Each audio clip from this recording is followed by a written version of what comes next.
And we are back with another episode of the Rider Review brought to you by 13K Productions after the Riders fall and have lost 5 straight now. I'm speechless. Don't even know what to say. Tyson, I'm going to let you get a few words in here. That was devastating. Nobody in their right mind thought we would lose that one. I certainly didn't, and I'm pretty pessimistic. We had all the motivation in the world, and we lost it. I'm not gonna say it was a lack of effort because I don't know that for a fact, but we lost the most important game of the season, probably the most important game in the last 2 years. And facts are facts. That's an L. So let's focus on Calgary, I guess, hey? We just got the news here about an hour ago. I don't know if you heard, but as of the recording of this podcast, the Riders have signed two-time All-American defensive back Abu Dermi Soare from American Colgate. Yep. Do you think that'll help our defensive backfield? No, I don't. Defensive backfield's a lot like offensive line. You can't just chuck a player in there and like there's cohesion and those units are intrinsically connected. Those dudes are connected. So no, it's not something you can just slide into and things will be better. But I do know of that gentleman. I listen to most all the post games, podcasts, and all that jazz. So I listened to DT, his little once a week bomber show, which is, kind of pathetic when you think about it. Once a week, that's it. But anyway, yeah. DT, Derek Taylor, our former play-by-play guy, talked about this Abu fellow, and he was starting some games for them. So it's certainly an intriguing pickup, right? And like you messaged me there midweek or what have you, Bombers also released off their practice roster Carlton Agadosi, that great, big, tall, strong, fast Canadian receiver. I would love for us to give him a shot. But yeah, I mean, we picked up this Abu fellow. We'll see what he can do, right? Yeah. Yeah, like you said, I'd love for them to give him a shot too. The Agadosi guy, right? Like at this point in the season, what do you have to lose, right? A lot of people calling for Coach Dickey's head, and rightfully so after this game. But I also have to make a point. Was able to go to the game with my dad, and he pointed out the defense, especially the backfield, played horribly. Our secondary was atrocious. And really, there's no other word to describe it after you give up 260 yards passing in the first half. Do you think there will be any coaching staff changes within the next week here? I don't. After what you've seen? Nope, absolutely not. Could they, should they, would they?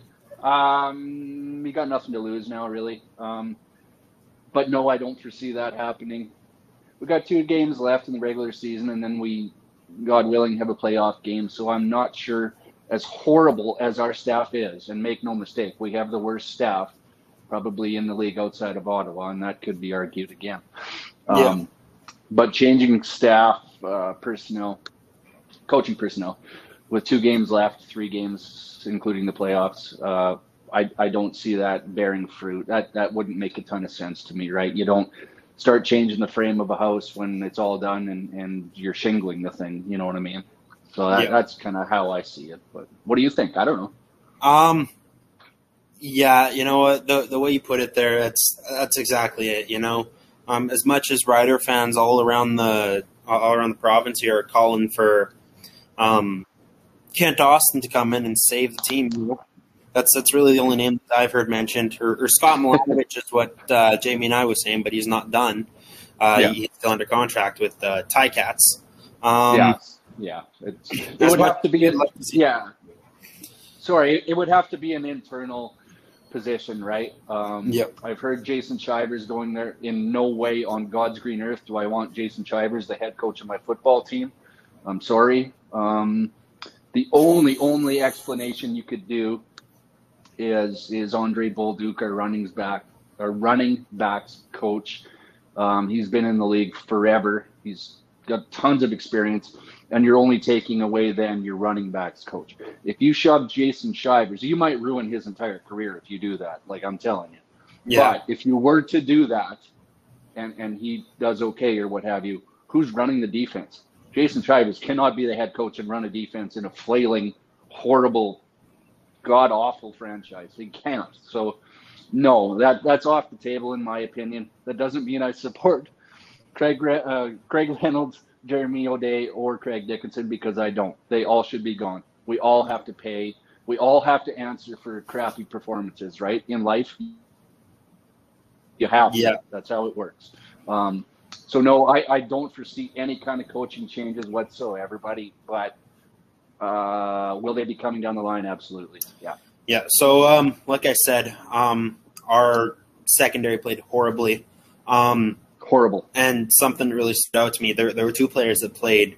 Really emotionally, was Jaden Dahlke. He played with tons of emotion, and really to his detriment. You saw him later in the game take a few unnecessary roughness penalties or unsportsmanlike, right? And, a lot of those receivers that were open and going for 80 yards, taking those passes into the end zone. A lot of those receivers were supposed to be Deontay Williams guys.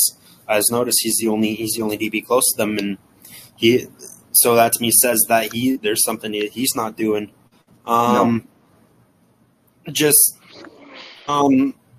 I know you kind of touched on it at the beginning of the podcast, but what are your thoughts on the DB situation?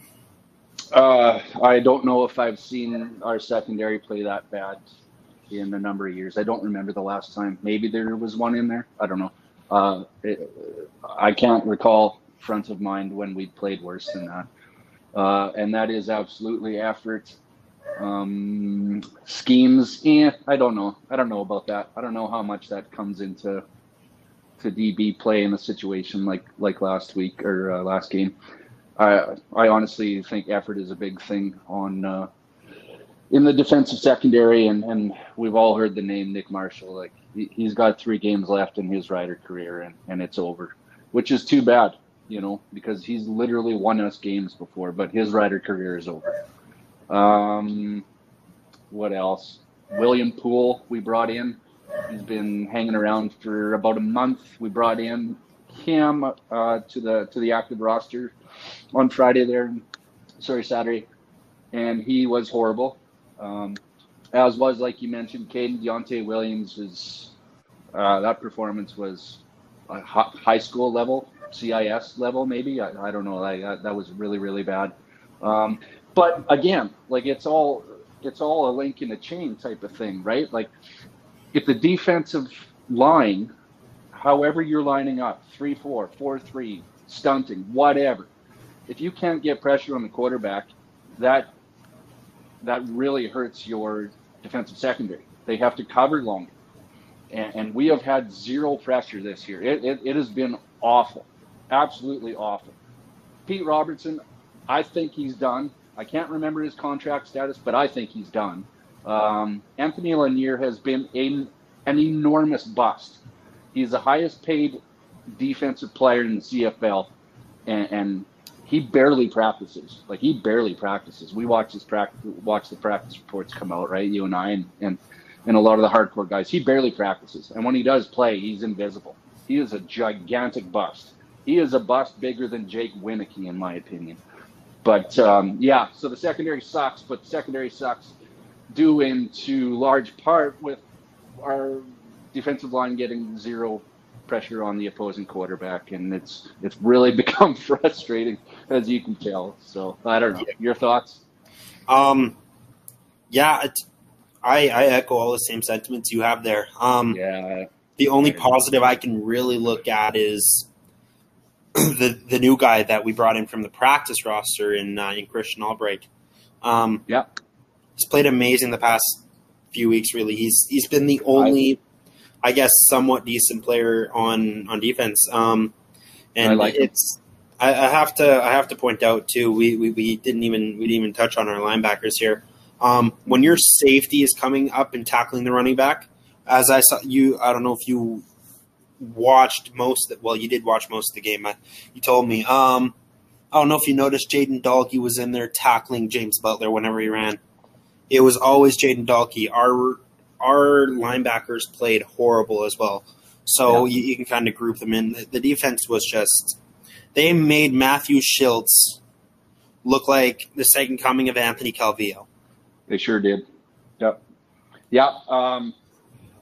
No, I don't remember Dahlke necessarily coming up and stuff in the run, but obviously that wouldn't be a surprise to anyone if he was doing that all game long. We even shuffled Micah Tights out of there and relegated him to a rotation piece. Derek Moncrief is more than likely about to play his last 3 games as a Saskatchewan Roughrider. I'm sad to say that. That gives me no joy to say that, but it's kind of clear that he's not what he once was. And I don't see the Riders going forward with him as a starting linebacker in any capacity. Micah Tights, I don't know. I just think we had to put him in there. He's a Canadian. That's a Canadian spot, the will, right? So, those 2 guys may have seen their last days in green. And again, CJ Rivas, we all had high hopes for him. I don't know. I didn't watch it super close just because I was so ticked off. But I think CJ Rivas is a keeper. And let's not forget, guys, that we also lost Roland Milligan in the first 4 games, 5 games, whatever it was. And he's an absolute stud. He's a game changer. So he'll be coming back. I have extremely high hopes for him. There's a lot of people that thought prior to the injury and last year that he was our Defensive Player of the Year nominee. He's that good. So I look forward to him coming back next year. And I don't know. Let's win these remaining games, but the retool, the rebuild, whatever, starts November 28th, Yeah. And then we could switch over to offense. But other than JMO, absolutely nothing to talk about. No. Jamal Morrow ran for 120-something yards and a touchdown. And I want to point out that when he scored that touchdown, it gave me a little bit of hope because we looked over at the score clock and it read 34 seconds left. I know, that was cool. In the first half, and it gave me a little hope. I'm like, maybe it's a sign, but you come out and you lay an egg like that in the second half on a night that you're supposed to be honoring a franchise legend, and the 2013 Grey Cup team, and Wendy Kelly. Our offense could not get going for the life of them, and I really think it has something to do with calling these 2-yard passes, bubble screens, 5-yard passes at most when you are in need of 15 yards. What is Kelly Jeffrey doing? Why? How do you get your head that far up your ass? Yeah, it really doesn't matter the personnel that's in there. It kind of really doesn't. When you only have 5, maybe 6 plays in your entire offensive playbook, it doesn't matter who the horses are. Kelly Jeffrey will never be an offensive coordinator in this league again. Perhaps he hangs on somewhere as a special teams coordinator, running backs coach, something like that. But I'm telling you right now, you can mark it down, bet the ranch on it. Kelly Jeffrey will never be an offensive coordinator in the CFL again, period. Yeah, I agree with you. There's 100% no way after you have to have a third string quarterback come in and carry your offense that you hang around, And I just want to point out that you and I have been calling for change at the running back position and really just shout out to JMO for stepping up and going out and performing when we needed it. But it ultimately just wasn't enough. No, he played well, for sure. He played well. He's a good running back. He's not a great running back, nor is Frankie Hickson. I don't want either of those 2 gentlemen back in Ryder Green next year. It can't go on like this.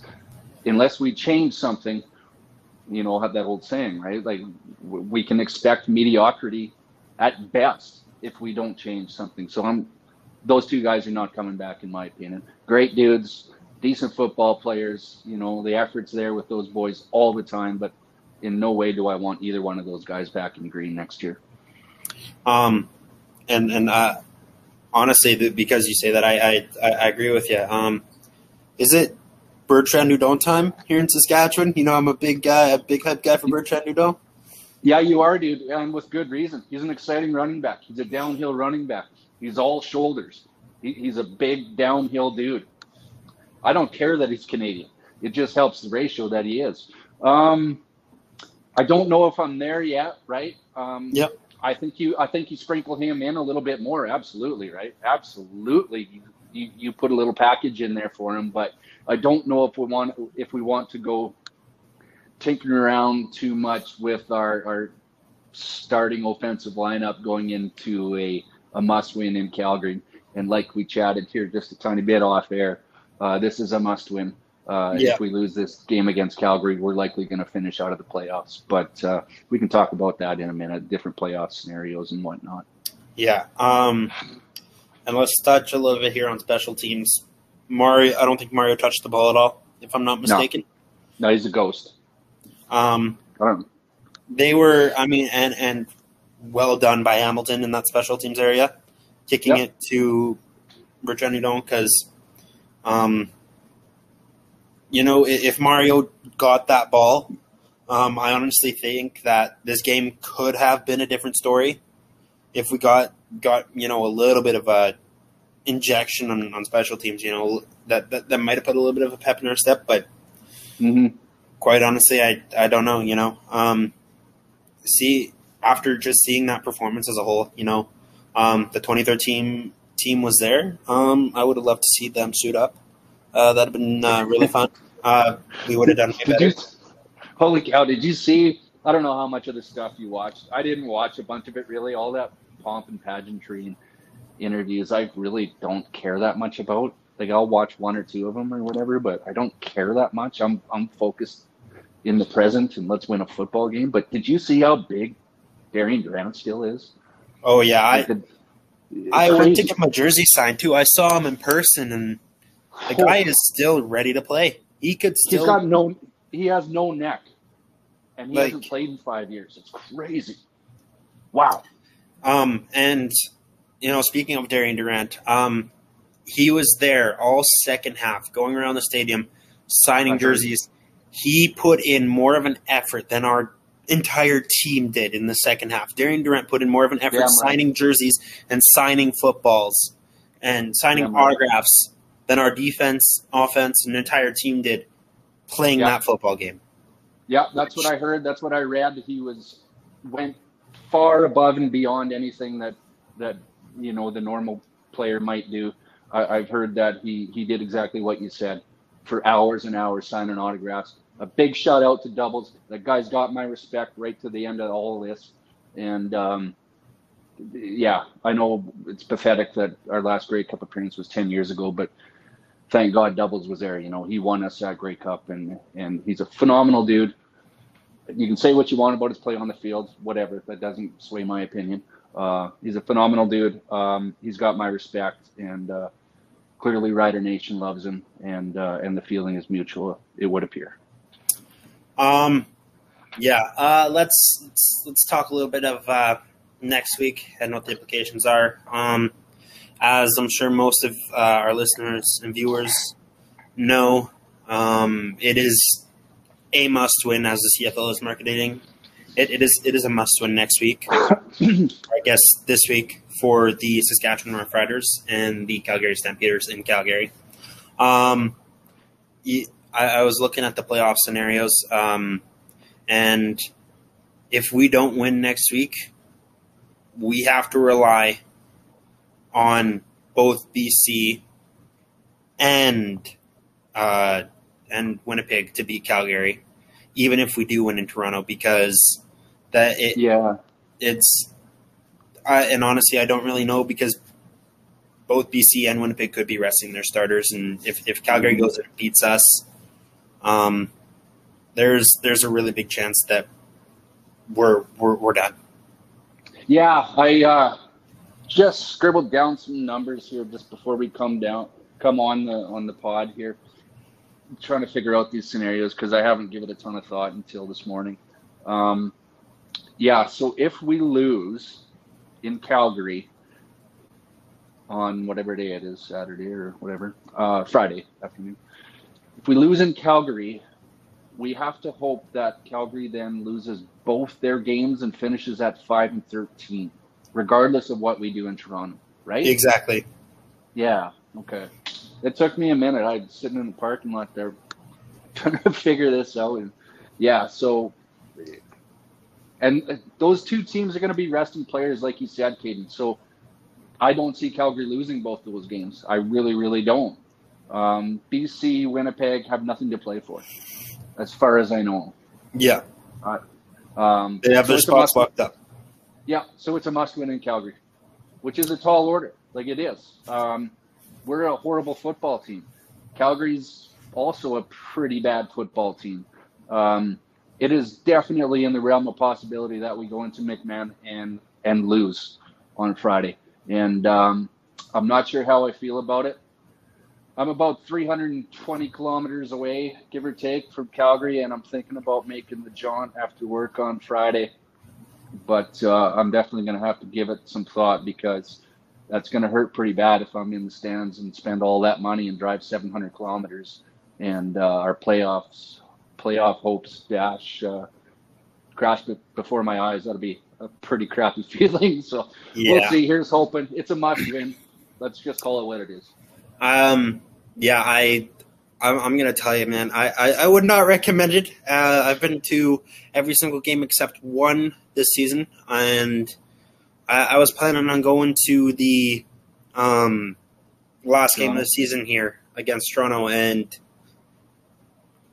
I, quite frankly, as I heard most fans say, I'm done spending money on this team until we show some sort of work ethic, some sort of effort, some sort of change. I might go, but that's if we win in Calgary. But if we don't win in Calgary, there's no shot I go to that game. That's fair. I hate to hear that. Like, you're right in town, you're right in the city. I really, really hate to hear that. It's kind of I'm not giving myself excuses, but it's kind of different when you drive 400 kilometers. Yeah. Whatever I am away from Regina, 450 kilometers. So it's a little bit, makes financial sense that I would skip a game or two when we're this crappy. But if we finish 6-12, so that's 12 and 20. What is it? 12 and 24 then over the last 2 years. Where do you see the changes starting? I think we all know where it's going to start, but where do you see the changes ending? How far up the line does it go?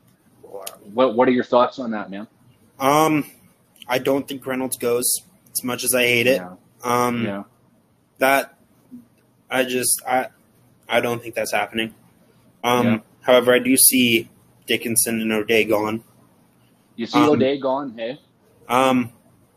O'Day is maybe a little bit more iffy than Dickey is. Dickey is an absolute goner. There's no way he's around. Yeah. If he stays, there will like that, and that's a very, very, very big if. There will be riots in the streets here in Regina. I'm scared to step outside if we keep him around. No, next there's season. No chance. There's no chance in that. I'm with you. I think Craig Reynolds has to go. He has to go. This reign of error has been on his shoulders. He's the boss. That's it. Period. He should be gone, and gone. But I agree with you, dude. I don't think he will be because we're the Riders, and let's not make waves and let's be nice people and all that. Exactly. Woke garbage crap. I'm with you. I want to see Craig Reynolds gone. I don't think it's going to happen. Dickey obviously is gone. I'm worried they're going to keep J.O. because he's we call him a Saski boy because he's been here for 25 years. He's not. He's actually born in New York. But for all intents and purposes, he's a Saski. Yeah. So he's died in Ryder Green. I'm worried. I hope that's not an overstatement, but I'm concerned that Jeremy O'Day will be brought back, and I think that is a colossal mistake if that happens. Yeah, I agree with you. I'm 100% with you, as I'm sure all Rider fans are. We are all in the same boat. Most of us, I think. I had asked you what we have to do in Calgary to win, but I think we all know the answer is just play football. Play some sort of intelligent, risk-taking, aggressive football. Play football, which that's something that we really haven't done over the last 5 weeks. No, you're right. Play like a playoff check is on the line. Like, let's not sugarcoat stuff. Let's not do big speeches and try and outsmart and try to sound intelligent in the media and all this stuff. Play for a playoff check. If you win next game on Friday, more than likely, you're going to get a playoff check. Do you guys like money? I like money. People seem to like money. How about start with that? You know what I mean? Let's keep it super simple. Yeah. I think that's pretty much all that has to be said.